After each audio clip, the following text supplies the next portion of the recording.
We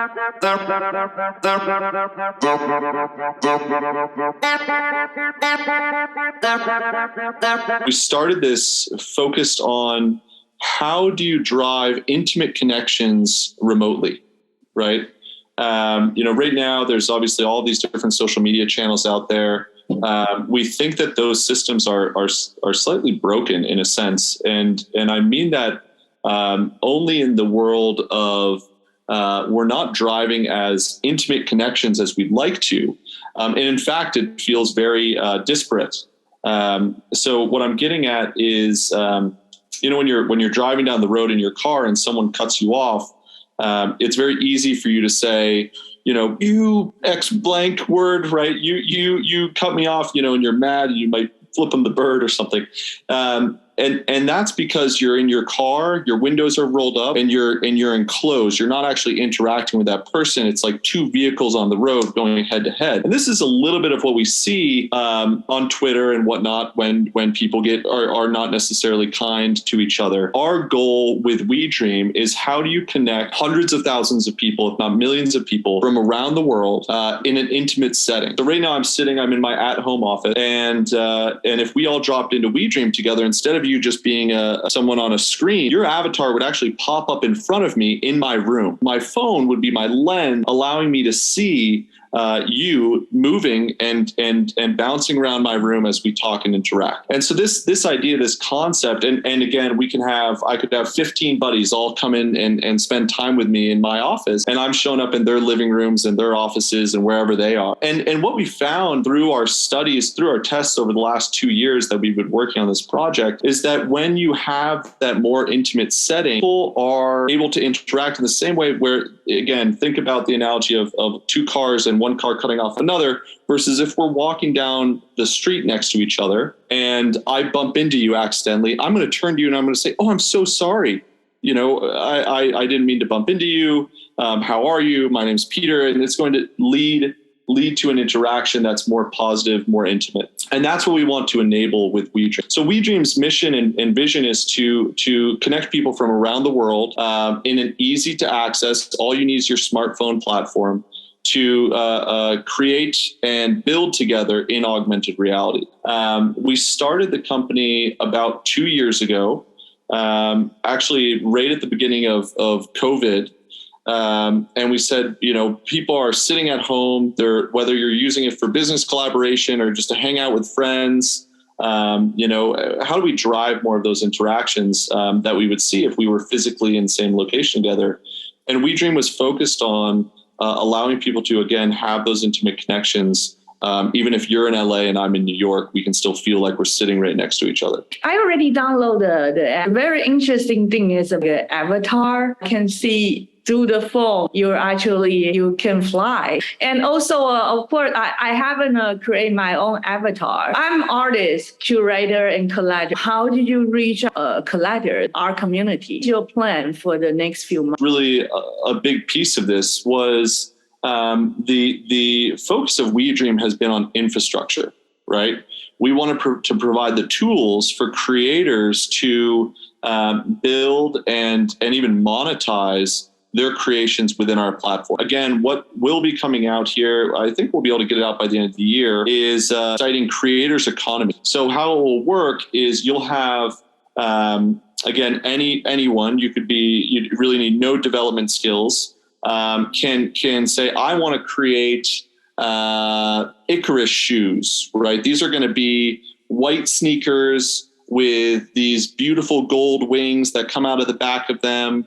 That are flaming and I'm going to build these, I'm going to model them, I'm going to create them within the WeDream platform, and then I can actually sell them on the WeDream marketplace by purchasing, again, a few slots in the inventory of that marketplace, and say I'm going to essentially I'm only going to sell 100 of these shoes. I'm going to sell them for $10 a piece or 10 dream coins a piece. And then the community can actually come and purchase and acquire those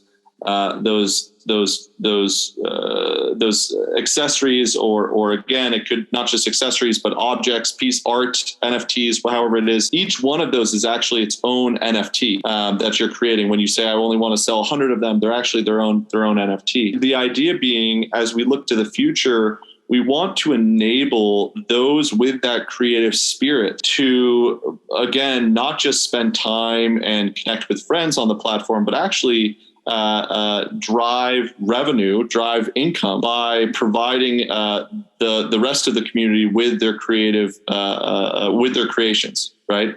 And we believe that this is important as we move forward in society. And I think this is not just WeDream, but the NFT movement as a whole is all about taking care of the artists that are pumping out incredible art. In many situations, it's repurposed and the artist isn't actually even taken care of. What's beautiful about the NFT structure is that not just on the initial sale, but obviously on secondary revenue, secondary sales and purchases, that artist is paid for the work that they were able to provide. And this, I think, is, again, from a societal standpoint, is critical as we look to evolve as a species. And again, not just have it be about how much, what do you do for a living and what do you do for work, but what is the value and joy that you're creating by producing these different pieces of art. Are you an artist yourself? Like, if you can share, what is your previous background? I'm a builder. I'm not a great artist, although I spend half my life writing on whiteboards. I'm a builder, and I always have been. As a child, I loved Legos. I loved building and creating sculptures, anything three-dimensional. I never followed the instructions ever. I was a rebellious child. As I grew up in my teenage years, I loved to build cabins in the woods. I grew up in Vermont, in southern Vermont, and I'd go out and build these little tiny dwellings in the woods, little tree houses or little cabins. And what I realized is I love to build. And now as an adult, for the last, call it 14 years, I've been building companies, and I started actually in the cannabis industry at 18 years old. I got involved and started doing consulting work within that space, helping others bring their visions to life. At 22 years old, I decided I wanted to build my own company, which was actually we failed. We raised a considerable amount of money, and as we opened our doors, got hung up in some of the regulations about how we'd raise the money specific to the cannabis industry, and had to give the money back. And that lesson again taught me more than the successes, right? But then from there, we continued to build different companies and technologies. I've always focused on finding brilliant creators and technologists. And my bread and butter is really the boring stuff, the FinOps legal. It's the structure, it's the incentive models on how do you build a corporate governance strategy, which is like the rules and regulations behind a company that keeps everyone on the same page and focused on the same goal. That, when I say everyone, I mean the investors that are going to put up the capital, the founders that are the ones that really have the ideas and that creative spirit, the employees that are going to again carry the weight and really execute and make sure that vision is accomplished, even down to the consumers that are utilizing that technology or part of that community. That's been my focus, and when with WeDream, I got connected to some absolutely brilliant individuals, two, and I'm going to name them. One his name is Z. I call him Z. He's a little anonymous. And then the other is a guy named Gabe. Those two individuals really brought WeDream to life in our minds, in our imaginations, back when we were starting to build it out, and then have both gone above and beyond and figuring out how to bring these new ideas to life in a way that has never been seen before, right? The ability to connect the infrastructure that we've developed has applications. Again, I touched on this earlier, but from everything from business collaborations and loading a whiteboard into a shared augmented reality space, and then actually being able to write on that whiteboard remotely from around the world, to live performances and going to a concert from the comfort of your living room, right? And actually being able to watch a performer and get up close to the fretboard as they're playing on the guitar. To immersive museum experiences, right? We go to my wife and I have an 8-month-old little boy. They just went to the Children's Museum, and there's all of these really cool exhibits. And imagine if you go to the Museum of Art and Science or Museum of History, and the exhibits actually come right out and start interacting with you, and we can use that as a tool for education. The possibilities are limitless. We drink the Kool-Aid, as they say at WeDream. Our executive team, well, I should say our team is actually across 5 continents. So when we meet up, like this morning we met up and I was in a park with one of the guys that's also out here in Denver, Colorado. Chidi's over on the East Coast, as well as Mary and Gabe's over there. And so we're all meeting up in these augmented spaces. Are you in the East Coast? I've been in Denver, Colorado now for about 13 years. So I live just south of the city in Cherry Hills. A lot of artists live in Colorado right now. Yeah, well, I'm excited. Future Shape 360 is coming in the next couple of weeks. So again, a lot of great artists. Some of my favorites, the Stoics, Gabe Weiss from the Stoics, who's been releasing a collection. I'm gonna shill his project really quick because I have a piece of his art. He's doing these hand drawn. And he'll drop his full collection, but these are his hand-drawn pieces. We're friends, and we always follow each other. Met him in person in NFT NYC. Also got one. Yeah, and so I have 2 of these. He said there's very few people that have 2. I have one. I was at VCon, which is where we first interacted.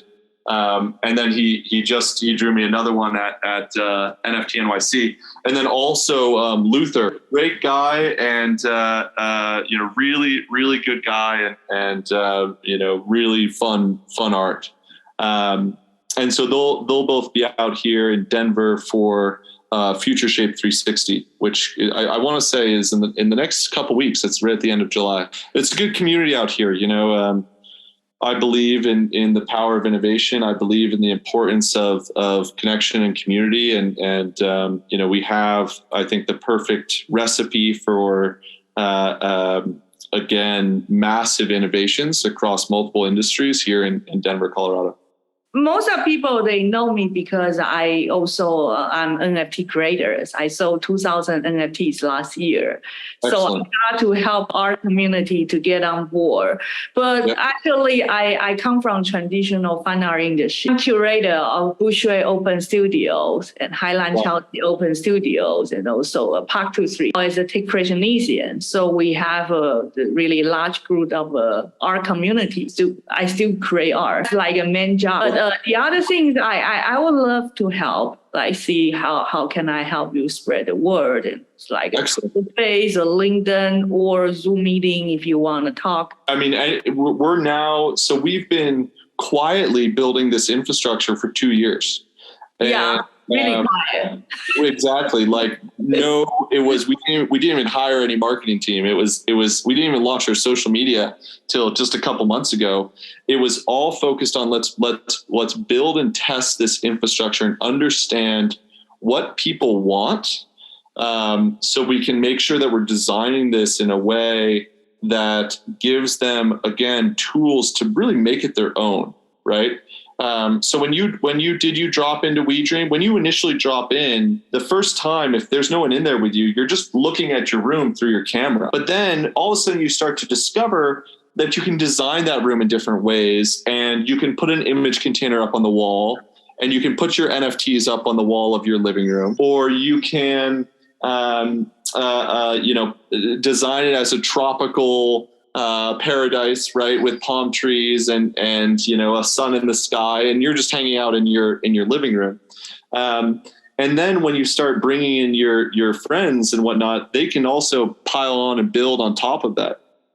So the idea has always been to really focus on infrastructure and access are two of our main pillars.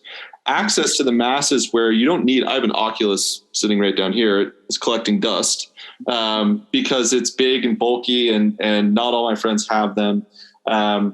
But the goal was, with only the need of a smartphone, you could drop into augmented reality and hang out with your friends. From there, the idea being that anyone can get access, and that's part of it. It's like, what do you have in your pocket? You probably have a smartphone. And not everyone has an Oculus, and not everyone can afford an Oculus. We wanted to say, you don't need to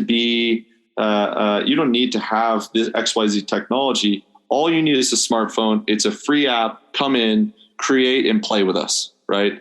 And it's really in the name. Like, what will we dream up next, right?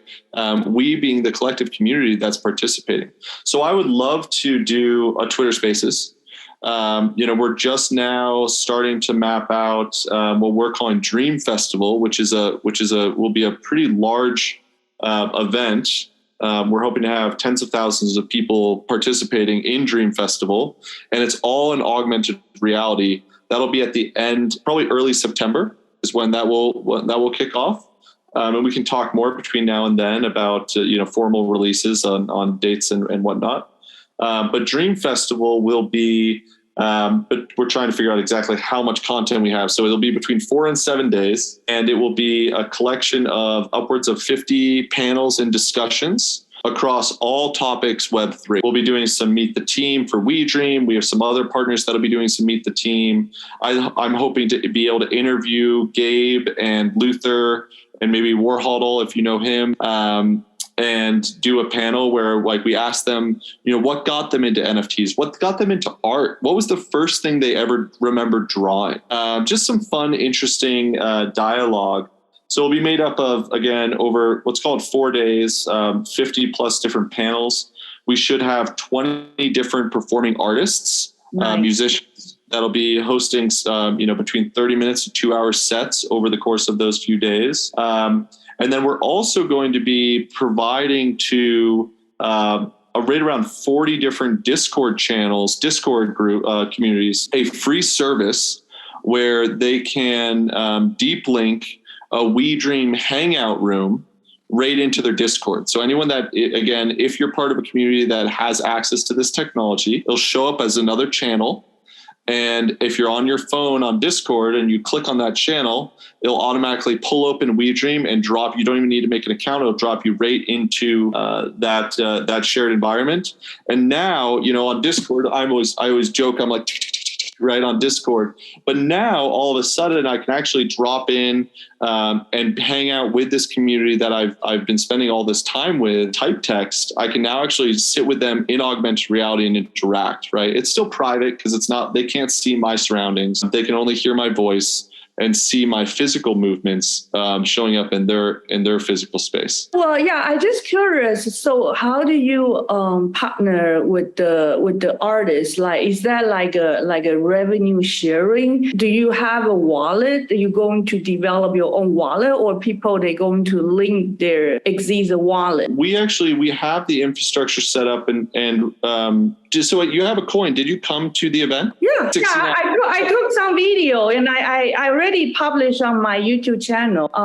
It's a very short videos and also on Instagram. How it worked at the event was all of the art that was being displayed, you could actually bid on. So if you looked up to it, there's a little panel next to it, and you could click place bid. And then from there, it would you just copy paste in your wallet address. And then you could enter in your bid for that piece of art. And it was a live auction that was actually running during the course of that event, which was really fun. Is that like compatible with what type of a wallets that it just plugged in via Wallet Connect. So it was, or MetaMask. So it was, you could pretty much connect to any wallet. In the future, not so distant future, we will be creating our own sort of in-app wallet, right? You'll have your own inventory in a sense, and that's where you'll store all of accessories and gadgets and anything that you acquire through your time. How about NFT? Yep, you'll be able to store NFTs in that wallet, and you don't even necessarily need to have the NFT stored in the in-app wallet. If you own an NFT, you can connect your wallet and upload that NFT via what we call an image container. So you can then display those in your shared environment that everyone can then come and check out. So like, for example, many of these Discord channels are NFT collections. So when you walk into their hangout room that will provide to them their WeDream space, you'll walk in and there'll be 40 of their NFTs on all the walls around you, right? And we have corner syncing. And so how that works, right now I'm in my office, but you can see up here, this is a corner of my office, right? And so how it actually works is I can walk up in the app and I can sync that corner. And when I sync that corner, everyone else that drops into that dream where I've synced a corner, it'll ask them to sync a corner within their space. So now they walk in and they sync a corner within their room. And immediately our corners are now synced up. So if you throw a beach ball against the wall in augmented reality, it'll bounce back. But even more importantly, if I put a piece of art up along this wall and along this wall, anyone that drops into that room, they sync a corner and boom, now the art is hanging on their walls in their house, in their space as well. Make sense? Yeah. You obviously control it because you own that NFT. So if you take it down or you move it or you don't want them in your dream, you have absolute control over that. But it's a way for you to showcase, again, essentially an augmented reality gallery for your art that anyone can access from around the world to come in and bid on your projects. And we do, so WeDream takes a 2.5% fee on any transaction that happens on the platform. So that's our only take. It's a free service. We really want to offer it to artists, and that just covers our server costs, our hosting costs, and admin costs. The idea being you can display whatever you want to display. It's absolutely free, and we only would take a fee if anything was actually transacted. If someone said, all right, I'm going to pay 20 ETH for this piece, this NFT, we take our 2.5%. Say, our conversation is for education, not financial legal advice. I always have to make these statements because it is like an education purpose to let more people get involved and more people, they know what is NFT, what is Web3, what is augmented reality. Thank you. Yeah, enjoy the rest of the day. Thank you. Bye-bye. Well, have a good weekend. Bye-bye. Goodbye.